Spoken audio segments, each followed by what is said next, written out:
PDP leader Iltija Mufti द्वारा वक्फ bill को लेकर एक बहुत बड़ा बयान जो है वो दिया गया है और उन्होंने इस बार सीधा नेशनल कॉन्फ्रेंस पर इल्ज़ाम लगाया है कि नेशनल कॉन्फ्रेंस और भारतीय जनता पार्टी की वक्फ बिल को लेकर के एक अंडरस्टैंडिंग है और इसीलिए नेशनल कॉन्फ्रेंस ने असेंबली में वक्फ बिल के ख़िलाफ़ कोई भी जो कार्रवाई है वो नहीं होने दी। पीडीपी की अगर हम बात करें तो महबूब मुफ्ती के बाद जिस लीडर का नाम आता है वो इल्तिजा मुफ्ती है और पिछले कुछ सालों से देखा गया कि इल्तिजा मुफ्ती ने काफ़ी बड़ी भूमिका पार्टी के कार्यों को लेकर के जम्मू कश्मीर भर में निभाई। आज भी वो विभिन्न जगहों पर अलग अलग मुद्दों को लेकर मैदान में देखी जाती है और प्रोटेस्ट करते हुए उनको पाया गया है। रिसेंटली कश्मीर के अंदर जो 3 ट्राइबल युवा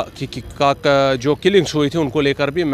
इल्तिजा मुफ्ती काफ़ी जगहों पर मुतहरिक देखी गई, लेकिन आज ये एक चौंका देने वाला बयान इल्तिजा मुफ्ती द्वारा जो है वो दिया गया जिसमें उन्होंने कहा है कि नेशनल कॉन्फ्रेंस की सीधी भारतीय जनता पार्टी के साथ अंडरस्टैंडिंग है और इसीलिए वो वक्फ बिल को लेकर खामोश है। उनका कहना है कि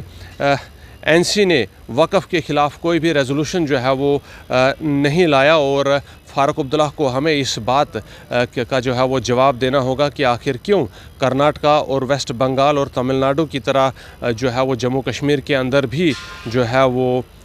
इस वक्फ बिल के ख़िलाफ़ जो है वो रेजोल्यूशन लाया नहीं गया। जम्मू कश्मीर की अगर हम बात करें तो 50 के करीब जो है वो इस वक्त नेशनल कॉन्फ्रेंस 40 से ज़्यादा जो सीटें हैं वो लेकर के जो है वो इस वक्त हुकूमत बनाई है नेशनल कॉन्फ्रेंस ने और एक वाहिद जमात बन करके नेशनल कॉन्फ्रेंस इस बार उभरी हुई थी जब यहाँ पर असम्बली इलेक्शन जो है वो करवाए गए थे और ऐसे में नेशनल कॉन्फ्रेंस पर वक्तन फ़क्तन जो है वो उसके बाद इल्ज़ाम जो है वो आयद होते हुए देखे जा रहे हैं।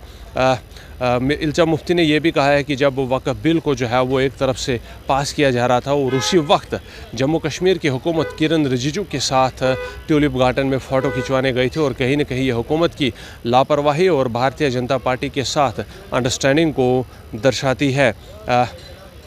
जम्मू कश्मीर को एक मुस्लिम अक्सरियत की रियासत करार देते हुए उन्होंने कहा है कि जम्मू कश्मीर के मुसलमानों का जहां से एक तरफ विश्वासघात हुआ है वहीं मुल्क की बाकी रियासतों के मुसलमानों की भी नज़रें जम्मू कश्मीर पर रहती है क्योंकि ये एक वाहिद मुस्लिम मेजॉरिटी रियासत है और इस तरह से उन तमाम लोगों की जो उम्मीदें हैं उनको डाउनग्रेड किया गया है और नेशनल कॉन्फ्रेंस ने कौम के साथ एक बार फिर से धोखा किया है। अगर हम एनसी की बात करें तो एनसी ने वक्फ बिल को जो है वो एक सब जुडिस जो है वो करार दिया, वहीं पीडीपी इसके जवाब में कहती है कि 370 भी एक सब जुडिस है और इस पर जो है वो नेशनल कॉन्फ्रेंस ने रेजोल्यूशन पास किया और इस पर नेशनल कॉन्फ्रेंस हर किस्म की लड़ाई लड़ने को आखिर फिर क्यों तैयार है। ये इल्तिजा मुफ्ती के द्वारा जो है वो आज बयान दिया गया और एक बड़ा बयान है जिसमें सीधा नेशनल कॉन्फ्रेंस को इल्तिजा मुफ्ती ने कहा है कि भारतीय जनता पार्टी के साथ इस पार्टी की अंडरस्टैंडिंग है और इसीलिए वो वक्फ अमेंडमेंट बिल के ख़िलाफ़ किसी भी किस्म का रेजोल्यूशन नहीं ला रही है।